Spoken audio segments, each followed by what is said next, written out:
York County Council workshop for January 13th, 2026.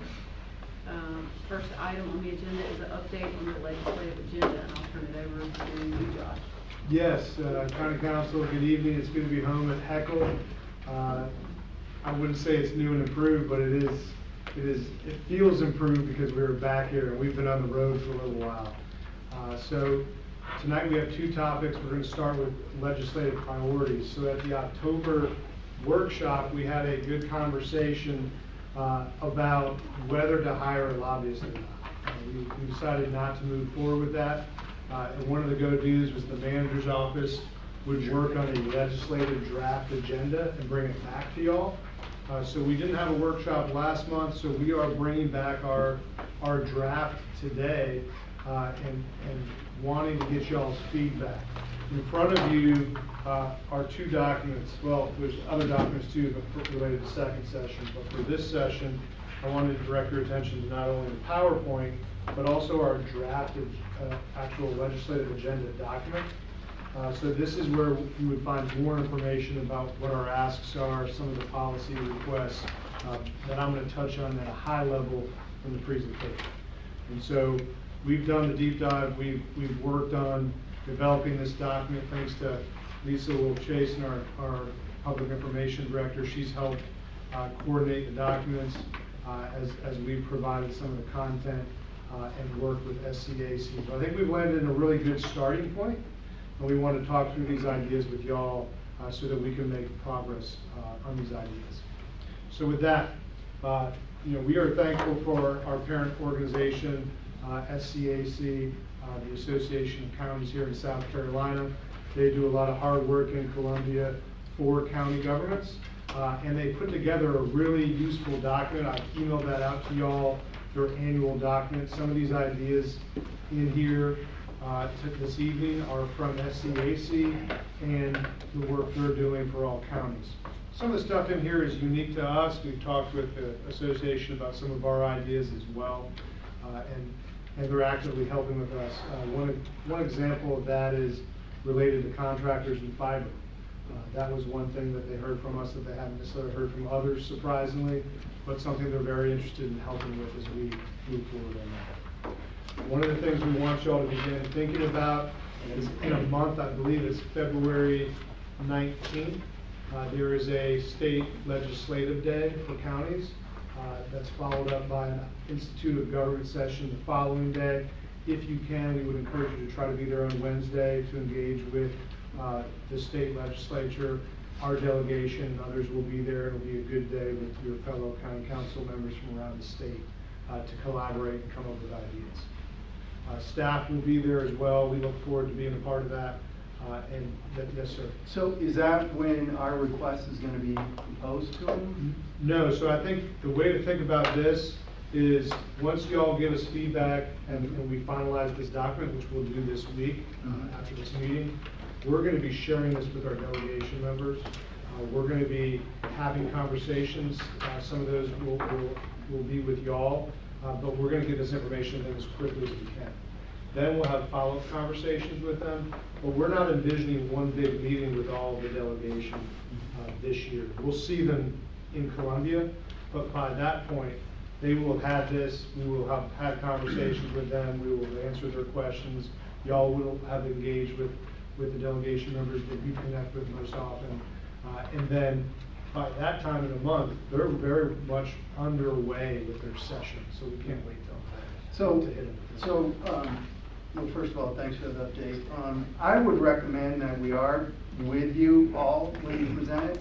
As elected officials, I think as a body, I think it presents better overall because we're here representing our constituents. We can talk through that later, but I just want to plant the seed on that request. All right? Yeah, the chair was in all the meetings last year, and I think that continues to be what we would do. If y'all want to be included, we're more than happy to coordinate that. All right, thank you. Appreciate that. All right.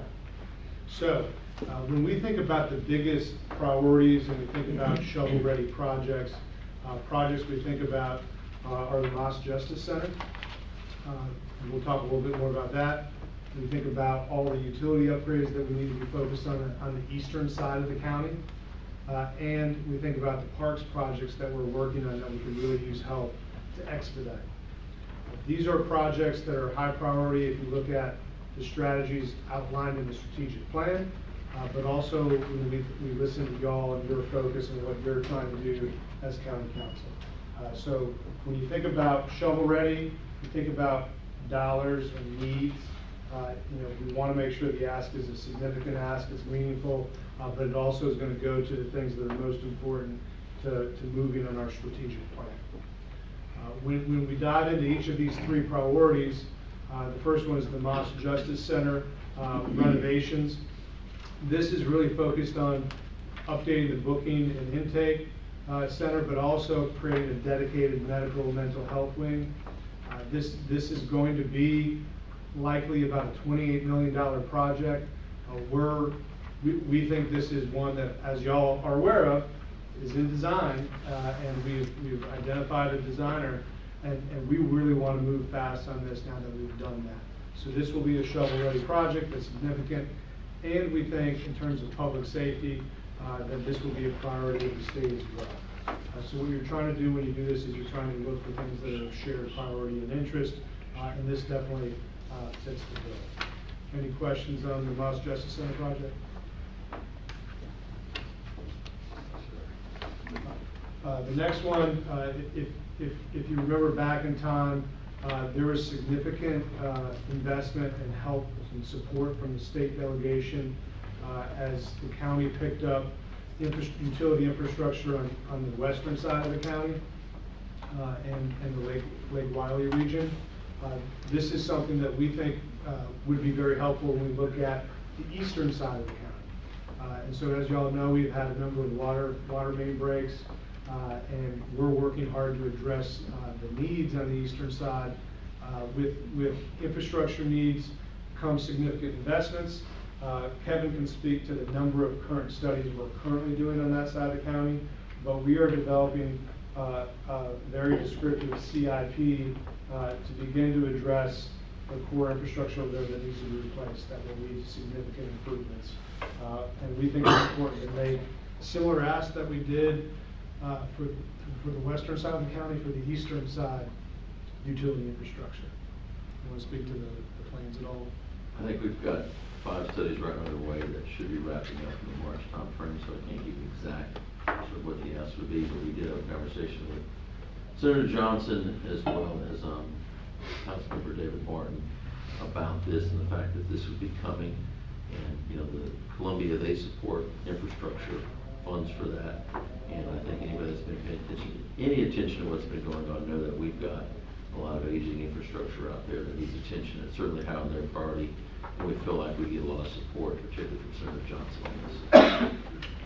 So if you look at the document we provided y'all, this is on page 6, but we're intending to ask for significant amount of funding that will be matching as we go down and develop our CIP and make sure it's something that will lead to positive change for the infrastructure. So, quick question on that. Yes, sir. So, I know you listed out water here. When we talk about utilities, are we also looking at partnering with Duke or York Electric to expand power out in those areas, or is that any? No, sir. No, sir. Okay. So it's just water? Water and sewer, yes. Water and sewer. Okay.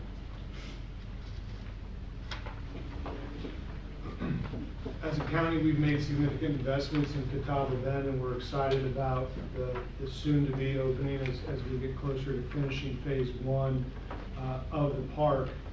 One of the things that we think is important is to continue to build the trail along the river, so that in current phase 1, we'll have the first mile of the trail done, the parking lot, the trail down to the river, and then the first mile of the trail done. One of the things that we want to try to do every year is budget for additional mileage of the trail. One of the things we think that would be meaningful to ask for is funding to help us as we connect to the trailhead at the Catawba Nation border. And so one thing we could do is ask for funding to help us reach that spot of the trail and connect with Catawba. So this is one project we think that's significant. Another parks project is one that we received funding from Representative Moss 2 years ago, I believe, and that was $750,000 for Worth Mountain. The original ask for Worth Mountain was $1.5 million, and they were able to give the county half of that. If we were able to get the additional $750,000, we'd be able to build out restrooms and more trails as well. So with the current funding, we're able to do, I think, 8 to 10 miles of equestrian trails and a parking lot, which is significant, and we're excited about that, and that work is going through design and being built over the next few months. So we're really excited about that, but in order to finish that, we thought it was important to kind of go back to Representative Moss and ask for an additional $750,000. So as you think about each of these priorities, you know, based on the location, obviously there's different delegation members that we would want to engage with and talk to about. And so that's really what we need to think about in terms of moving forward. And if some of y'all want to be included in those meetings, we're glad to do that. I think we have a few weeks to do that, so we have a short time period, so we'll just have to work with y'all's schedules, and it might not mean we can make every meeting, but maybe there's specific meetings you're interested in being part of. You know, we can collaborate with you for sure. Any questions on those priorities before I transition?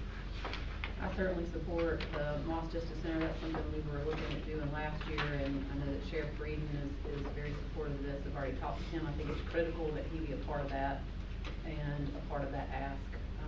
Is something that's going to impact and improve the lives of and affect efficiencies for everybody in the county, and support the Eastern York County utility upgrades as well. When it comes to the parks, I just think it's important to remind folks that whenever we have funding of parks, so historically there have been requests from Ebenezer that we've gotten funding for. We've gotten funding for Field Day Park, and we've gotten some funding from Worth. We've never received funding, so I support these initiatives for both sides of the county to seek that funding, understanding that if we get any funding at all, we're still moving forward with the countywide parks plan, and everybody benefits from that because it allows us to adjust our funding that exists now to be used for one park and it lightens the load so that we can do things in others. So it's important to me that we not become territorial, and that we simply look to try and fund the projects that are shovel ready and ready to move forward. And for the public who's listening to this, I know sometimes they look out and they're like, why aren't you doing roads? Our understanding from our delegation and from leadership is that the road funding is in place, and that if they are going to do road funding, it's going to be through the state SCDOT, and funding those bridges and roads, since most of the roads are inside our state maintained roads. So the request for local road funding is typically not favored. So I think these projects are in line with what council has discussed, and fully supportive of anything that we need to do to push these initiatives. I saw recently the governor had come out and said that there's going to be one-time money this year. That was not last year, and I think we need to be aggressive and vigilant and lock in arms with our sheriff to start making headway on these projects as soon as we can. Yeah, well, you saw it at the regional chamber meeting. Yep. Where they listed out the funds, and there's, what was it? It was 700 million differential or something along those lines. It was a pretty big difference from last year to this year. So, yeah. Agreed. Well, yeah, go ahead. Yeah, so I'm stuck on the axle a little bit though on this utility piece. And again, just from my understanding though, when we put sewer and water out in that area though, somehow we are through the process though, York Electric and then would be involved in the ideation and understanding of what's being pushed out there, because that's going to drive more business out there or whatever it may be. So we just want to make sure we have I think, substations. and just sort of differentiate between the east Yeah. and west. On the eastern side, a lot of what we're going to be doing is replacing stuff that's aged out. Okay. So Okay. does not mean It's anything not isn't new. expanding. Okay. We're going to try to be as proactive as we can to fix things before they break and cause a major problem. Okay. On the western side, where we traditionally have sort of like, I'm going to say, let development pay for development, it's worked, but it hasn't worked great. You know, we've got some development coming over there in District 2 right now where we gotta put a pump station in. That Blue Granite didn't have a pump station in yet. Said they're capable of doing some stuff. That's the area where we wanna make sure that we are being proactive, and that's the area where York Electric and Duke, as we're going places, they would be going in the same areas, you know, and I can tell you, we've had Michael Kendry and I are in some emails and discussions right now with York Electric about some of their future expansion, and they'll be coming to y'all about that as well. So we're not ignoring that, Tom, but I just want to make sure you understand. No. The focus of this is really gonna be on the eastern side. Yeah. To address our infrastructure, make sure we don't let it get to a point where we're having more and more breaks. Yeah, no, that adds more clarity to it. I appreciate that. Yes. Thank you. One of the things we wanted to make sure to include in the document were policy requests. And as we've worked with y'all over this past year, we've tried to listen to things that y'all have brought up that you want to see potentially changed. And we've also tried to incorporate some of the things that we know that our peers are working on that are important. You can see number one on roads and transportation, there is this emphasis from the state to try to hand over roads to counties and municipalities. We want to make clear to the state that we have enough roads, we're not looking for more roads. And we think they're doing a great job with the roads they have, and we want them to continue to do that. One of the other things we really want to encourage them to work on, and I know, as I've worked with Chair Cox on the Exit 82 and 90 work, I do know that the delegation is already working on this, but that it's important to make sure that the rest of the state understands the importance of allowing fast lanes and HOV lanes on I-77. This will require state legislation to make happen. And so that's an important piece of our project along I-77, that fast lanes are allowed. So that's something that's going to be very important for York County, and I know our delegation's already working on that. I mentioned earlier holding contractors accountable. We talked about water main breaks.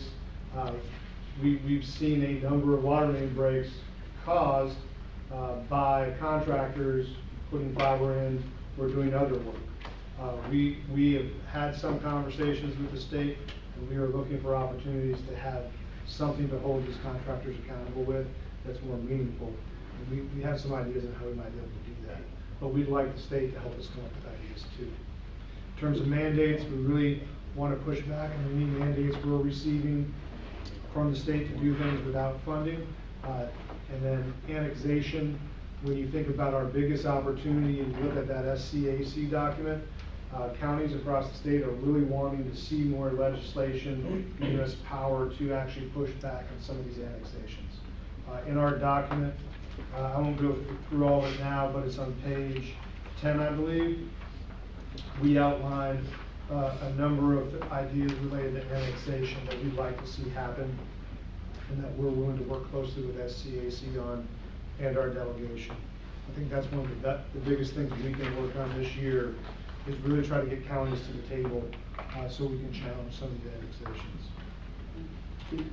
I gotta ask a quick question. Yes, sir. So you were just talking about the roads and the expansion from the DOT. You spoke of fast lanes. Are you referring to toll? Yes, so the tolls are fast lanes. So when NCDOT puts those fast lanes in, it will require legislation at the state level here in order to allow those to come into the state and taper in South Carolina. Because if they end, there's a lot of studying to be done by SCDOT and NCDOT, but there's not the potential for those lanes to end and transition well in North Carolina. The best way to do that is to have that transition in South Carolina. So That's what the engineers say. I'm not an engineer. Right. So, okay. So that will require people in South Carolina, and this is to make it work for South Carolina. So we're concerned about all our residents who are going to be using these to get into Charlotte for work. So if you want to use a fast lane in South Carolina, you're going to be getting onto that HOV in South Carolina. So you have to be able to pay in South Carolina. So you're going to get off in North Carolina on... No, you'll get off in South Carolina too. Again, it's early on design. But the way this works best, as far as the traffic engineers and their assessments, is if you're getting on and off in South Carolina. with an exit ramp right into Caroline's. Well, I don't know about that, that's not within our, yes, but that's, I'm sure something that they'll be working on the feasibility for. Yeah, that'll be an extra fee that we don't have. Yeah. No? Okay. In terms of impact fees, we heard you all loud and clear during the different impact fee discussions. This also was, I believe, in the SCAC document, and so y'all are not alone, but we do want to ask for more flexibility when it comes to impact fees and the statute. So that's in there as well. Any questions on the policy recommendations? The concern that I have with the policy recommendations, and I think these are all important, and a lot of these are kind of generalized that SEAC pushes on their own. I think because York County's positioned very differently, that we have some uniqueness to our, to where we're located, the problems that we encounter because we're so close to a huge metropolitan area. But I would like for us to be more specific. I mean, when the delegation goes back into session, you almost have to have your language ready to go. This is we need to be ready with an impact fee. We've been talking about this for years and years. I think we need language that's ready to go with the school impact fees that allows for exemptions that we've talked about. That we talked about at nauseam this year, that we talked about when it came up when Fort Mill came forward. There have to be some exemptions built into that, and I think that we need to have the specific language that we're promoting for that, which requires legal in order for that to be effective. Otherwise, it's just us asking generically. I think with annexations, I think that we should also ask the delegation to consider, and this was presented to the SCAC, but as well, that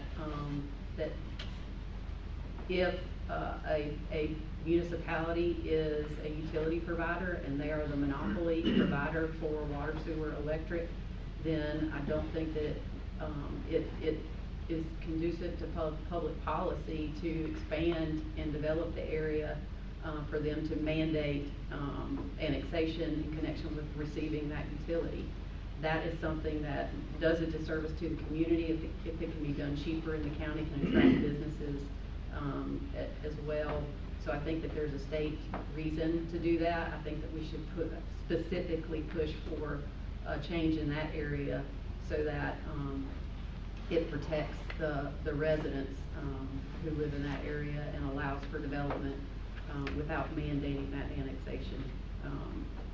I think those are really two specific areas that I know. The other one is the event center. Do we have language that's ready to go to be able to suggest that so that we can have actual change? So Michael, I don't know if you want to speak to it, but I know we did have language a few years ago when y'all last asked for that, and we could dust that off and utilize that again. But that would require a change in state code, and I think that's the tactic. Corresponding change in the building code as well. Yep, exactly. I think until we're willing to spend our time and effort to actually come up with the language and be prepared when they hit the ground running to ask them to propose a bill to support it, I just don't know how effective we're going to be without doing that. Those are my comments. Yeah, I agree.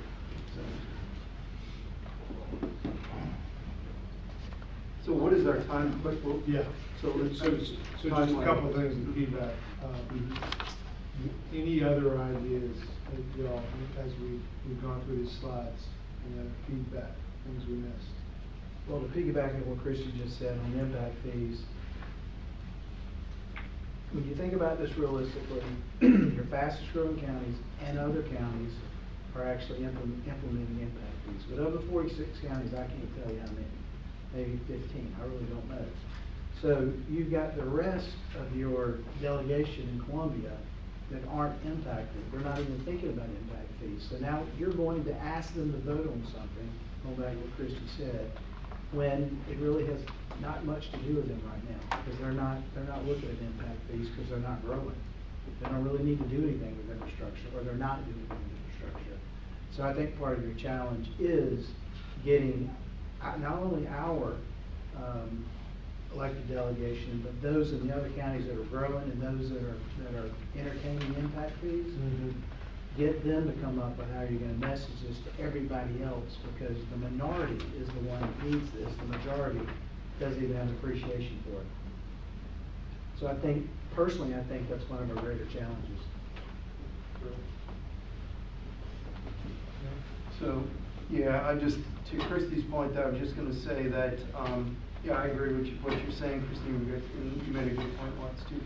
But I think we need to come up with a timeline, right, and you may already have that, right, of when we can have the documentation ready, that we can just move forward and hand it off.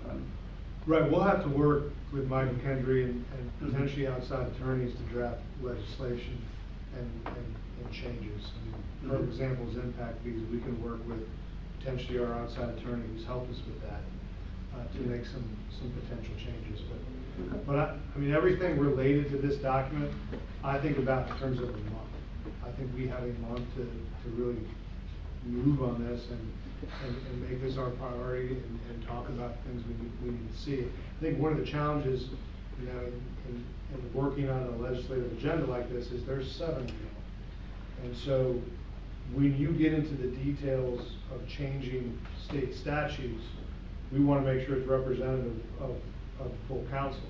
And I think that's something that I think, you know, each of y'all need to think about. You know, is everybody okay with the additional ideas that were shared tonight? You know, are those the things we want to add to this list? Those are the things that we want to hear from y'all about. So, following a vote on the last impact fee, I just went online and started doing some research. And I had citizens that reached out to sharing their opinion on things.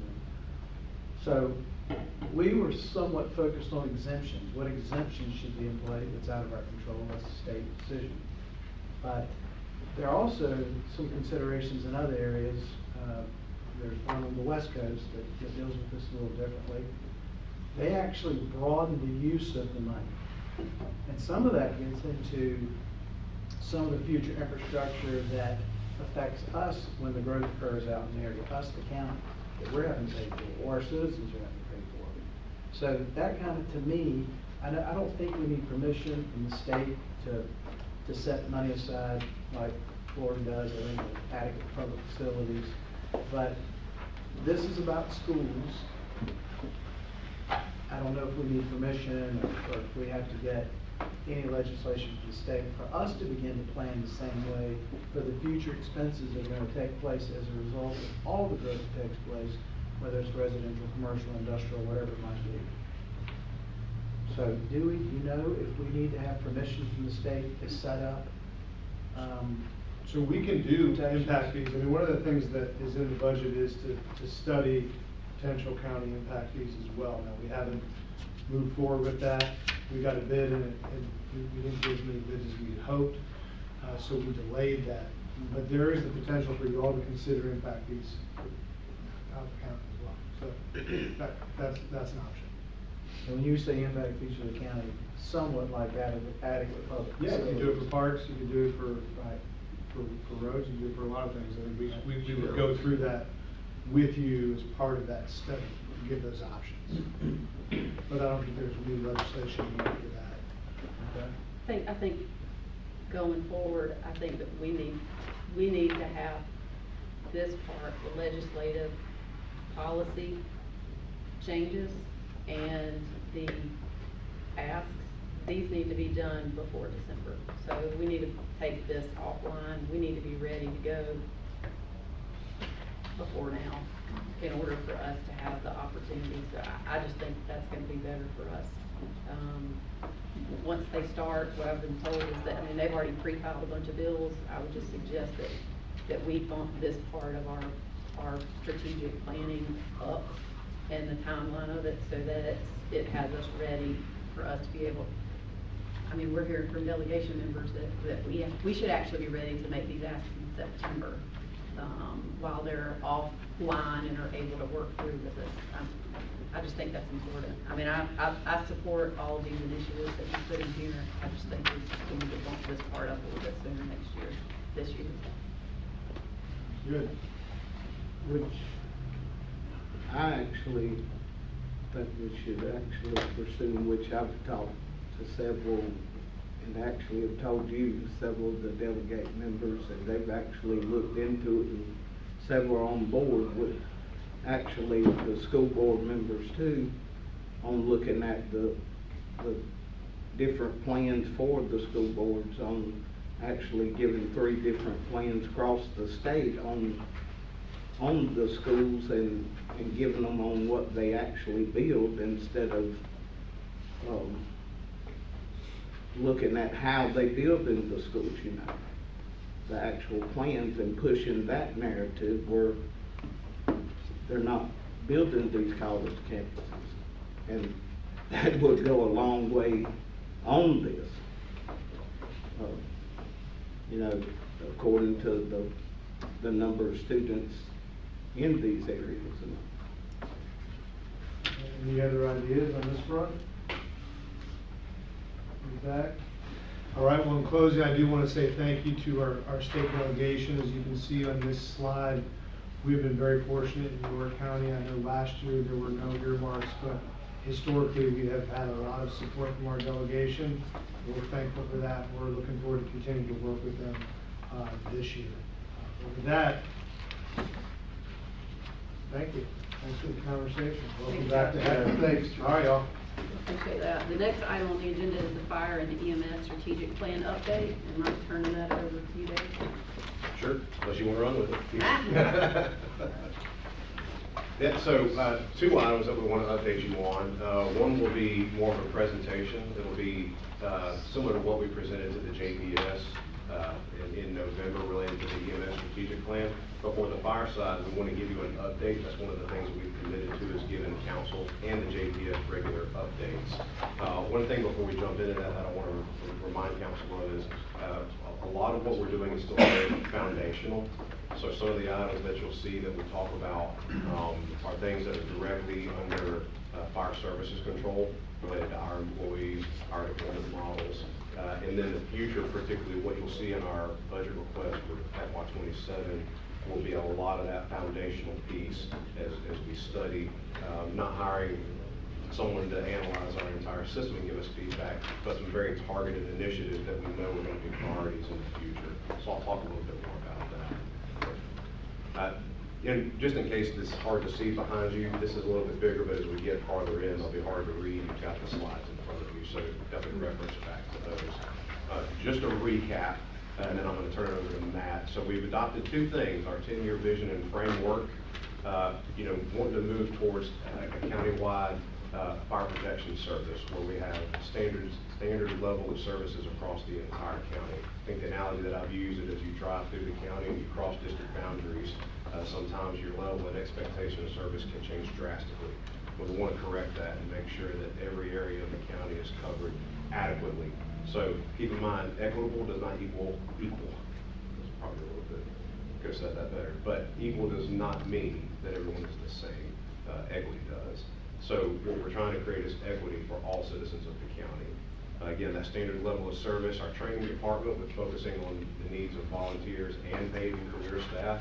So we want to continue to supplement all the career and staff and volunteers of the county with not focusing any priority on one area or the other.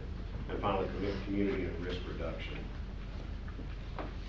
So again, these are our 6 areas identified in our 3-year plan. I'm not going to read these out to you because I'm going to turn it over to Matt, who's going to give some specific examples. But these were the collaborative effort of all of our fire chiefs, our fire services staff, all of our county fire departments, tax boards as well, in developing these. And this is our kind of immediate roadmap in front of us, and they all tie in to achieving that 10-year vision and framework. So with that, I'll turn it over to Matt to kind of walk us through. These are some of our current successes or actions, and then I'll talk about our future, what we have planned in front of us. So, Thank you, David, and thank you for the opportunity.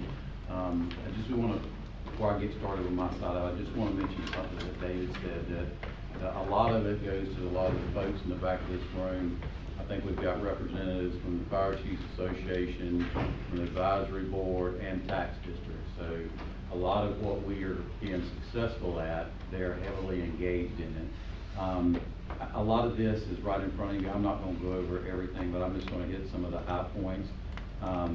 You know, we've advised the Fire Advisory Committee on our current response standards and looking for feedback and direction so we can bring it back to council. We had a discussion last month, and we'll dig a little bit deeper into it coming the next month. We have implemented a pilot program with 2 of our 3 squads to address current service needs, to include appropriate equipment response to each call type. I'm sorry, that's under goal number 1. Goal number 2, we're currently working with Human Resources to reclassify 2 firefighters to firefighter paramedics to address medical demands in the rural parts of the county.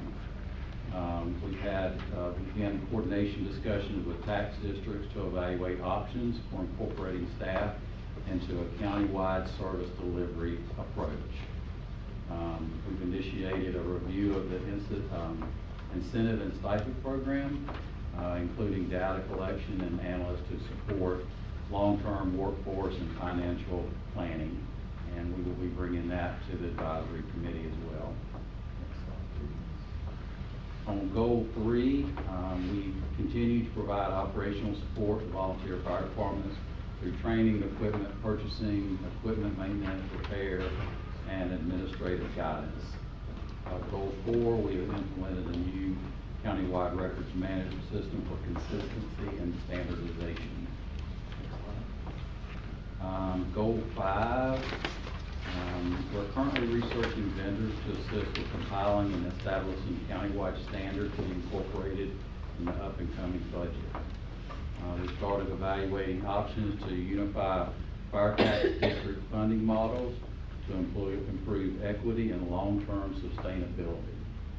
Additionally, we have updated our 5-year capital improvement plan to ensure alignment between future capital investments and strategic service priorities. Goal 6, we have improved data reporting, operational coordinating for supporting volunteer fire departments that have strengthened service equity, transparency, and community safety countywide. So that's some of the things that we're currently working on. We also have identified some next steps and what's that looking forward. So any questions on kind of our current activities before I move to our next steps? Again, a lot of what you'll see in our current activities are things that are directly under county fire services and within their purview that we can effect immediate change. Some of the future items will move more towards engaging some of those, the Fire Advisory Committee and the Fire Chiefs Association, even individual tax districts, engaging them in some of the solutions that we're putting up and trying to address some immediate needs that they have, but also that long-term planning. So you'll see a lot more framework and ground level support of foundation building in this next portion, and particularly as part of our fiscal year 27 budget. So, yeah, this was, I know that we had talked about a lot of this, you know, in our meetings. I guess the more I think about it too, on this thing, as we look at the different fire districts, one of the concerns I do have is I don't want them to lose their identity. Okay, that's critical for them. You know, so they have to, somehow when we design this thing, we have to keep that in mind that there needs to be an identity and a sovereignty from within each of the fire districts, so, because that's really important, I think, for each of those districts. So I just want to plant that seed on there, you know, just like I think that we shouldn't have one school district across all of York County, you know, because you're not one shoe fits all. I think we have to keep that in mind also with this. Sure, that's a great point, and we've spoken to that a couple of times about the station names, the communities. A lot of communities tie themselves to a fire department. And frankly, the fire departments exist because of a community. So they have very deep roots, whether it's family ties or just the community itself. So everything that we discuss in the future definitely honors and respects that. And there's no plan or intention where we change names or remove their identity and individuality while creating standards across the county as well. So thank you, that's very good point. All right, so again, this is probably a little bit hard to read because there's a lot here, so I encourage you just to reference back to your slides. But feel free to ask me any questions. So kind of our next steps, and probably what I want to say is this is in our next 6 months. Some of these may extend out over the next year, but these are particularly the next 6 months as we prepare our fiscal year 27 budget for fire services and also work with our tax districts as well. So numerous areas that we're going to be focusing on. You know, we've made the commitment from the outset, and Matt referenced this already, to benchmark ourselves against national standards, best practices, and also like counties. We're very unique in our makeup, but we're also not unique in the fact that we're doing the same job. So we need to benchmark and create standards that are consistent across the entire county. To Councilman Audette's point, though, that's very, very good. A very good point that there's not one size shoe fits all for the whole county. So we have very rural on one side of the county, and then we have as suburban or urban as you can find in South Carolina on the other side of the county. So you can't treat everyone the exact same. But again, you as a citizen should have the same level of service and the expectations of that. So again, that's very foundational with setting those standards and benchmarking ourselves to make sure that we are comparing ourselves to like counties. Also, and this will be something that we work heavily with the Chiefs Association on, our volunteer recruitment. So our volunteer recruitment strategy and campaign, focusing on that in this next 6 months and developing that. Not just branding and messaging, but where do we extend our reach? We've got some great junior programs in the county, but we really need to extend that reach and start activating those volunteers. And again, you can almost split the county down the middle as well with that. You've got a very affluent side of the county that has a really hard time recruiting volunteers, and then another side of the county that doesn't experience it quite as frequently. But we need to tailor that message to actually activate it across the entire county.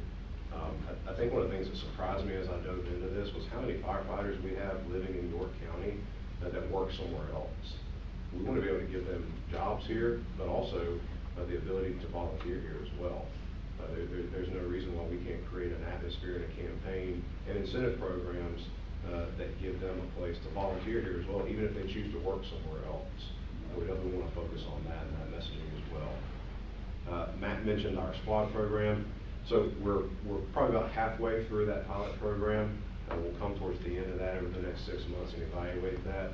We'll make any corrective actions that we need to adjust with that, whether it's the timing, the deployment model, but matching that up to cover those districts at the time that they're most vulnerable, whether it's where volunteers are working, or maybe those off hours, kind of those peak hours. You know, particularly on the western side of the county, we see peak hours around traffic time and coming home. On the western side, it's a little bit different. So we have to tailor that program to meet that need. With that, Matt also mentioned, but the reclassification of the two firefighter EMTs to firefighter paramedics. One of the things we've noted, and I'll speak to this in the EMS plan as well, is kind of the reliance on, particularly the western side of the county, to move those trucks because the call frequency is not there. But at times that leaves a very severe gap on the western side of the county. We want to use the fire service and be able to fill that gap.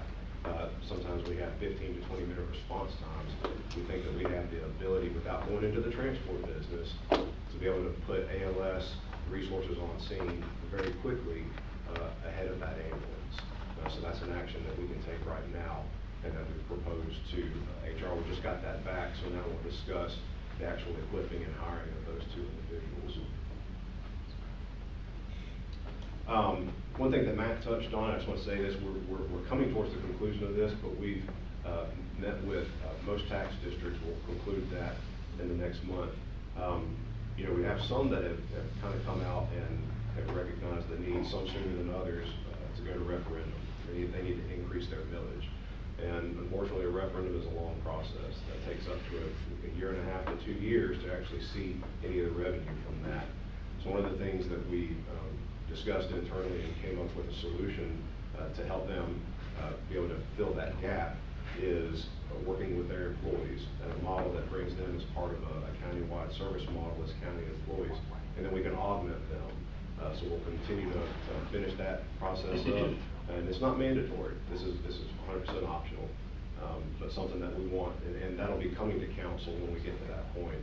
Kind of this first iteration we would envision coming through in our fiscal year 27. So we start in July, lining it up with budgets. But that's really a way for us to fill that immediate gap. There's a lot of critical needs, and I'll just discuss that with a couple of you as well. The last few things, We want to finish the hiring of our full-time training officer, but also implement a 3-year training plan. Our training model so far has really been scheduling, but we want to create an actual training plan that takes someone, you know, I think Fort Mill or Rock Hill referred to their recruit program as 0 to hero. And I thought that was really cool that they can take someone with no training in a certain time frame, put them all the way through. Obviously, they're full-time and paying them, but we can definitely replicate something like that on a more extended time frame, where we can show people that come in as volunteers, you come in with no training, and if you follow this process, you'll be interior certified firefighter by this date.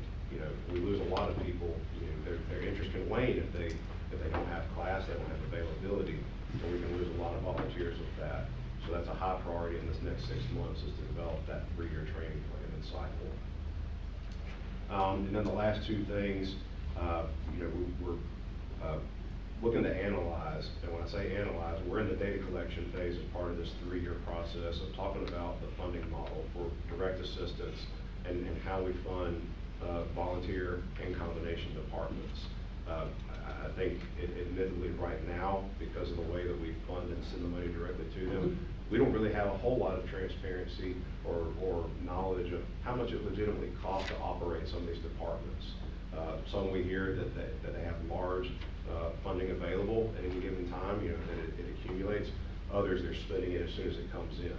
But because we don't really have a good accountability method of that, we don't know. So we'll be in that data collection phase so that we can really compile and understand what's the total amount that it costs these fire departments on a legitimate level to know what their operations look like, and how can we best support that, how can we best increase that to continue to help them, and then the long term is bringing you some type of funding recommendation that addresses that directly and helps them. And then finally, Matt referenced this, but our community risk reduction. That's a great program that centers out of fire safety. That's working with our school districts, working with daycares, churches, community risk reduction. Think of your smoke alarm blitzes. Continuing to push that effort through our senior prevention techs in our fire marshal's office. The old adage, an ounce of prevention is worth a pound of cure. That's exactly what that program is designed to do. Did they do a roadshow with that, to go around with to the different schools, have a van or something that they give out smoke detector? How does that, is that? Yeah. That's one of the things, they have a smokehouse and, Yes. putting the kids through it, you know. Great, that's great. I meant to ask you the other week, was you able to ever find anybody to give the driver's certification at the training center? I gotta follow back up on that, I'm glad you asked that. We need to follow back up on that, but we do in the county, yes. That's good. Yep. Any questions for Matt and I on those sections before I move into our EMS plan? The only thing that I would say is that there are times, I mean, obviously the structure is critically important, making sure that, you know, the goals, I mean, obviously we have goals of having good communication. And one thing, sometimes questions come up and they come to us, and the way the structure currently is set up is that the special tax district actually report directly to the council, which is different.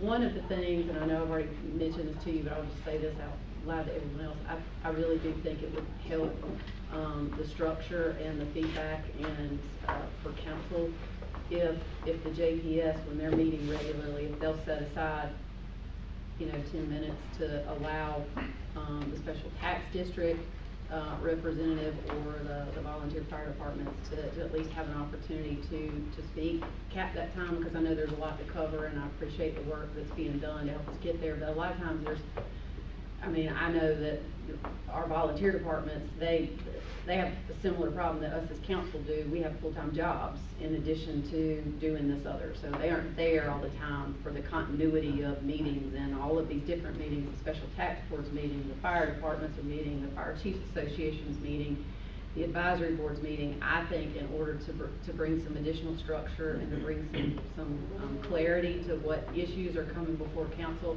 is to have that opportunity at the end of those meetings and to follow, I mean, kind of that, using that JPS group as a collector of the information that can be shared with the full council. I think that that's going to be critical as we start making the next steps and building that trust. And I'll echo what Councilman Audette said. I do think that honoring and respecting our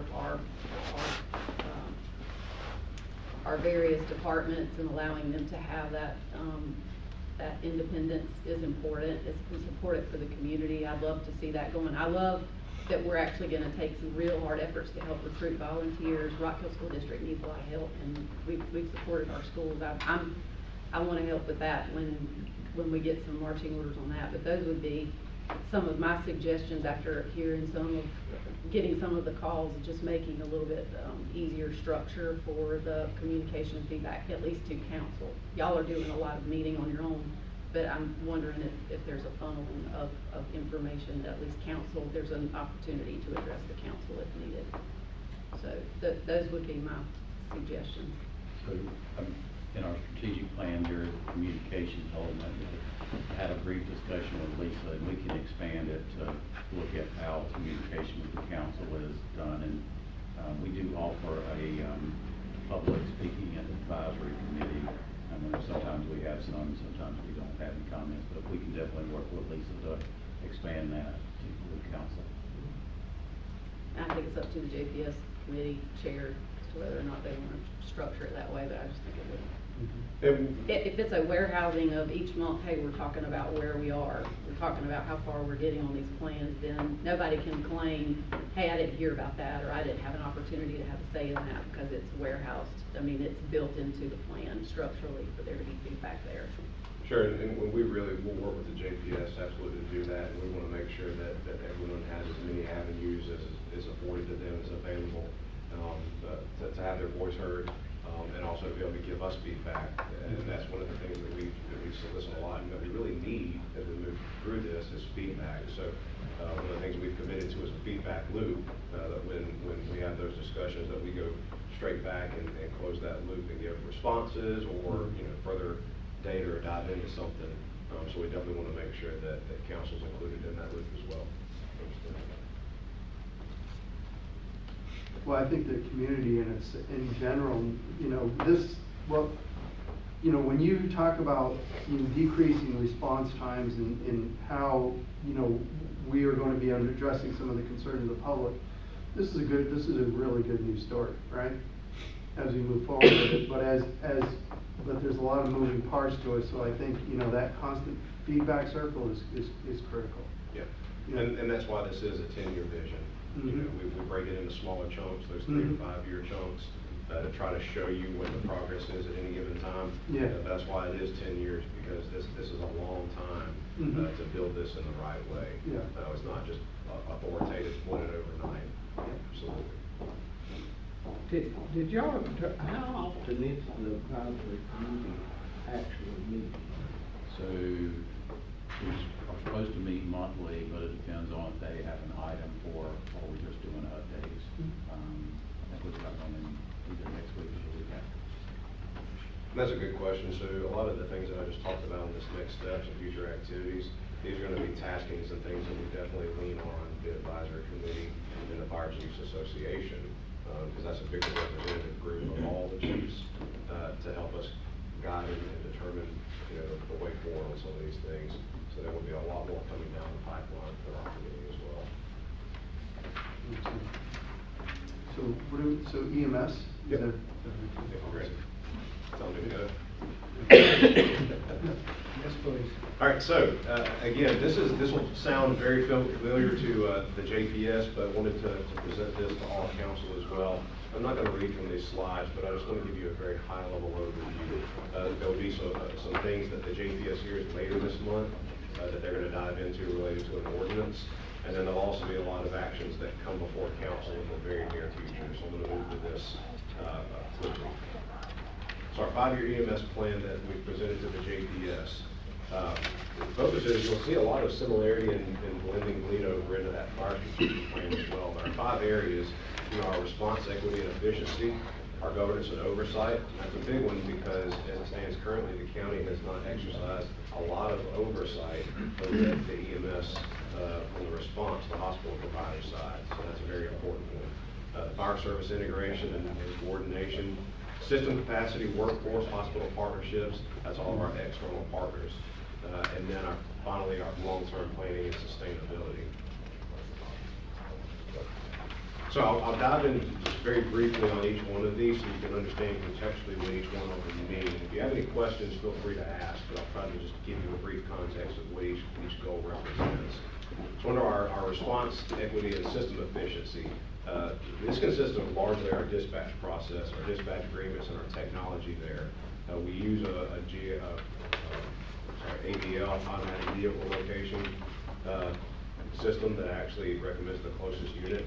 We're currently working to revamp that and have it in a more responsive way. Our compliance is pretty low on that system, but it's a great tool that uses historical data and future trends, and I mean all the way down to traffic and speeds at any given time of day to make recommendations for how we build and make posting recommendations. Again, focusing on balancing that rural and high growth coverage equity, making sure that we don't neglect any one side of the county at any time. That's very important. The governance and oversight, I referenced an ordinance, and that's where a lot of this is contained, and that's something that we'll present to the JPS committee later this month. But we're creating a system where we can have some franchise accountability.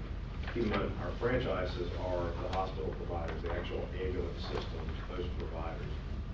As it stands now, they just have agreements. They have contracts and agreements with the county that are very loose in the requirements of reporting or what we require from them to the county. So this franchise system will actually create two bodies. There'll be a governance body that will focus on quality review. So that's actual patient outcomes. That's you as the citizen when you call EMS, you know, to follow through all the way to the hospital and what your treatment was and learning from that. The other side of that is also our deployment model, our operational model, and being able to bring all of our hospital partners and EMS providers to the table and help us create and shift and model this system in a way that is fair, because we do have numerous providers in the county. We have to make sure that we balance. We shouldn't put ambulances right on top of each other. We need to balance that out to make sure that I think I've heard referred to, Councilman Day, you may have mentioned at one point the hospital wars, but we don't want to create a situation of ambulance wars where they're, trying to race each other to a call. That's not efficient. Not saying that that's happening, but we don't want to allow a system to be able to come in place where that happens. Only way that happens is for the county to take a driver's seat and direct and dictate what that should look like and helping to stage those resources. Again, it also gives us the ability to, under the franchise requirements, to ensure compliance, not just with state law, but the local requirements. We need to kind of have some standard protocols across the county, what we hope and expect that every citizen receives. Similar to the fire department discussion, when you call 911, it shouldn't matter what the side of the ambulance says. You should expect to receive the same level of care regardless of what that ambulance says. We can take a stronger position with that and being able to dictate and guide some of that. Our next two, interagency coordination. Again, this is very important for our fire partners, increasing our medical response around the county.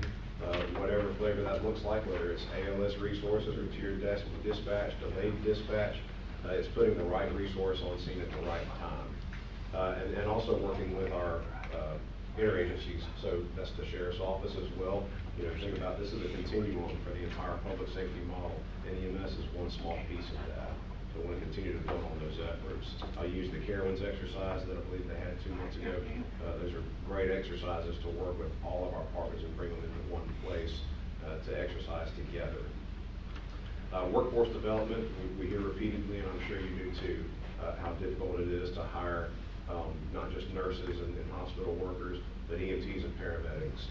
We want to work in the county to also create that workforce pipeline, whether it's with colleges or we create our own training institute, similar to our fire recruit school that I mentioned earlier, and being able to push out a workforce internal to the county. We give them the training and give them the jobs to be able to stay here and work here.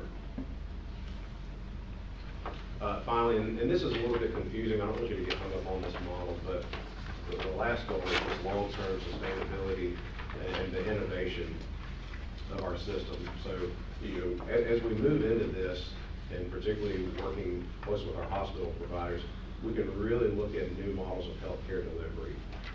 You think of 20 years ago, you had to make an appointment or go straight into your doctor. Well, now you can get your doctor on your phone. You can have a hospital visit right on your phone. You know, that's moved into the pre-hospital world as well. Mhm. And there's ways that with dispatch and utilizing technology, that we can help decrease the workload on hospitals and help keep people where they are.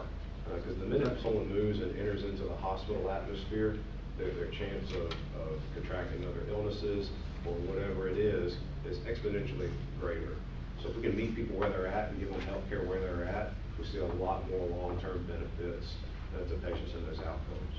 So are you thinking like a teledoc type of response when you actually have an emergency call? I mean, is that kind of where we're going? So potentially, but more so in line with, there's a phrase you may not hear, and Malcolm's back there probably chomping at the bit and wanting to yell this out.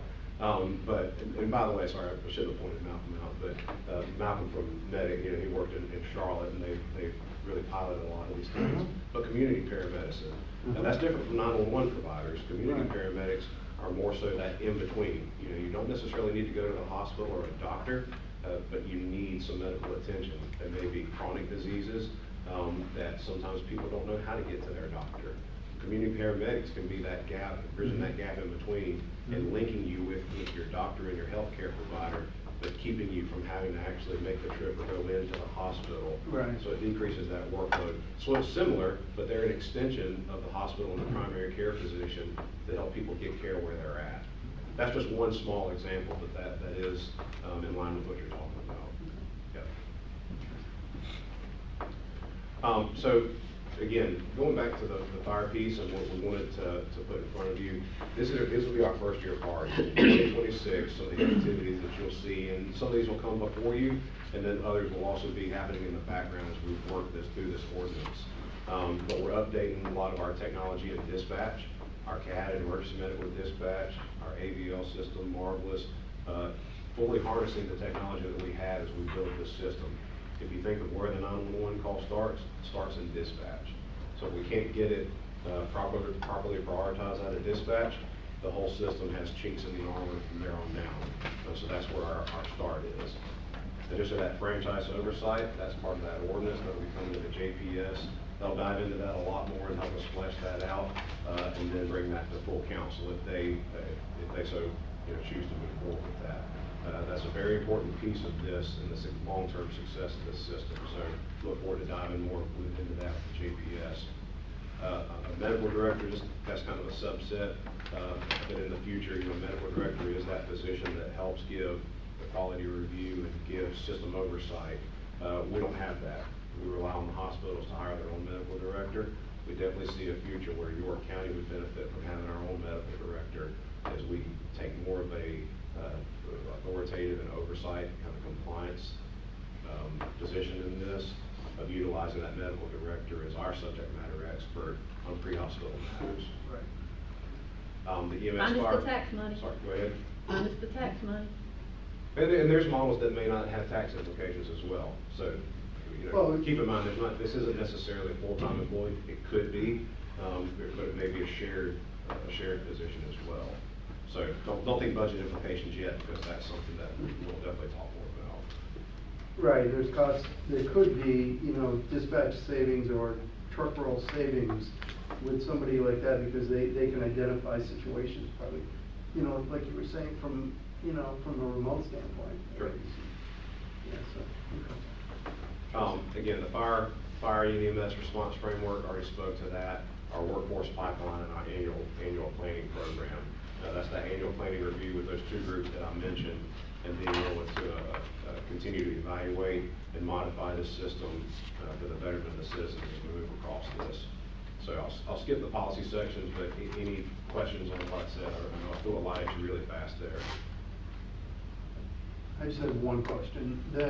When we look at growth in the area, I'm sure that it's constantly being modeled from an analysis standpoint. When we get 1,000 new people in our area, so we got to understand what's going to be that impact of it and where they're located. But this data also, from an emergency management perspective, when you have large, like hurricane comes through or whatever it may be, this software model that you have, can that model out then large events and know how we want to react to them?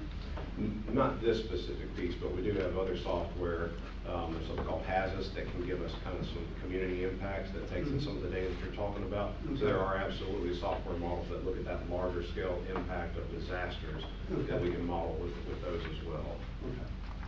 So David, these are in line with the goals that council set. Share with me, how does this, just real quickly, how are these goals gonna be, how are we gonna roll them out? Or is this gonna be something that you provide updates on these things to the JPS committee, so and that's how we get our updates on Yes, this ma'am. through council? It will be, and we've started these discussions with our hospital providers since they're the main ones that these changes impact, and solicited their buy-in. So what comes before the JPS will absolutely be a reflection of things that they've spoken into, and we're not just hitting them out of the dark with these things.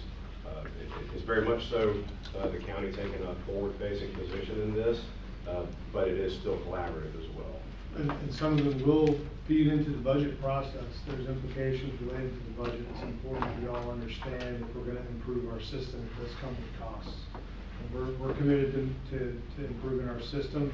Obviously, we're gonna be, we're gonna exercise financial stewardship and prioritize, and most of these things won't require funding, but some of them will. And that's where we're gonna lean on the JPS to help prioritize.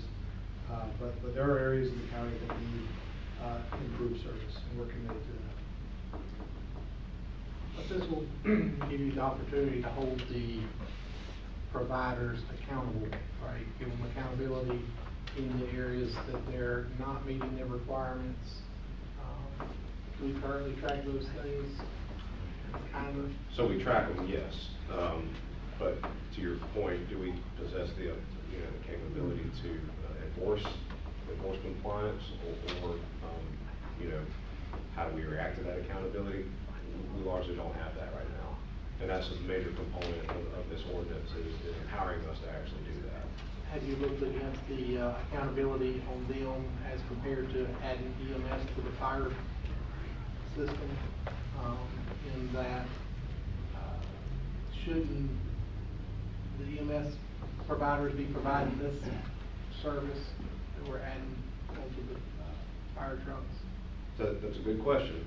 It's a fair point, but keep in mind that the contracts that we have with them, some of them are very antiquated, but even the ones that aren't antiquated only commit to a minimum. For us to move beyond anything, except for what's committed to in a contract, I think, we have to revise that. But with it being a private system model and not directly funded by the county, it's a lot of organic growth where they've dictated where units should be posted, where their areas of focus are, and that's where you do kind of see a disparity across the county. In order to correct that, we've identified that our most available resources through the fire service, but I definitely hear you and I understand where you're coming from. And we think also that our franchise ordinance gives us a lot more ability to solicit additional providers, whether it's with our current hospital providers or solicit additional units into that system. So we have a better mechanism in order to do that as well. Keep in mind, because we don't fund. I know, I'm seeing how that's gonna, the lack of and non-funding is gonna clash with how much they're willing to give us for free. I think we're getting ready to hit that point. And what we're talking about, we have ways that we can bridge that gap. But I hope in the future that you'll see us be able to solicit proposals and qualifications from vendors so that we can, because we do want to continue to expand and build the system. We now would have a process in place to do that. And then that gives us the ability to evaluate them, do they meet our needs, what are our criteria that we've set forth, and then we can choose where we're allowing those additional units and positioning them appropriately instead of just allowing them to pop up overnight on their own. And then in those situations, we had no ability to kind of dictate or guide where that should be focused. Right. Yeah, I'm trying to wrap my head around this whole vendor solicitation, how you solicit somebody to offer you a free service. There's benefits for them. Okay. Yes, there are. Yeah, keep in mind, sometimes, a major component of EMS is they're the first line into the healthcare system. So there are benefits for some of the hospital providers as well. I'm gonna point something out here. Any other questions on that? I've been around a while over here, and the importance of this document, make sure Josh and Lisa get kudos for this together, because this is a draft, once it gets polished up. Our local delegation would go to take this, when down in Columbia, talking to other people, to help advocate for what our needs are. This is really, if y'all go through this document, a great document, to make sure Josh and Lisa, y'all get a chance to read through it and give them the kudos they deserve for putting this together, because I looked through this, it was a couple weeks ago, the first draft of this, and I was really blown away. Very professional document, it's gonna, I think, help us a lot before we get forward, and we've never had anything like this before. Yeah, I look forward to it, and to add on to what was said already, I do agree that the actual write-up needs to go with, this is great for explaining everything, but it needs to have an actual legislative policy that Yeah. deal with. We will work on that for next year. Do I have anything else before we adjourn? No, motion to adjourn. All in favor, say aye.